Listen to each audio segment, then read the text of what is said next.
А знаешь ли ты, чем на самом деле пахнут разные объекты в космосе? Луна на сегодняшний день – единственное небесное тело, которое человек действительно понюхал. Она сильно пахнет стреляным порохом. Меркурий, первая от Солнца планета в плане запаха, будет идентичен Луне. В лабораторных условиях Венера обычно не имеет запаха, но нагретая венерианской жарой издает резкую, кислую, удушающую вонь. Диоксид серы добавляет запаху Венеры нотки тлеющей спички, а сероводород – тухлых яиц. Ко всему этому можете прибавить аромат фосфина. Он воняет испорченной рыбой.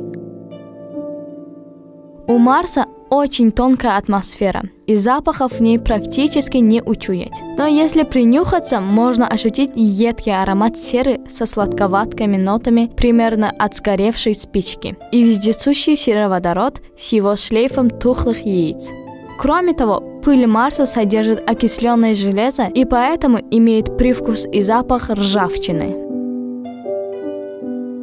Если бы вы оказались в атмосфере Юпитера, при условии, что у вас неуязвимость, то почувствовали бы чудовищную вонь. Смесь запаха тухлых яиц и кишечных газов, мочи и протухшей рыбы. Впрочем, в зависимости от концентрации, он может также давать аромат, который сравним с духом старых кроссовок. Сатурн пахнет примерно так же, как и Юпитер. Кроме того, тут в изобилии имеется скопление гидросульфида аммония, так что вышеперечисленным ароматом присоединяется характерный запах краски для волос.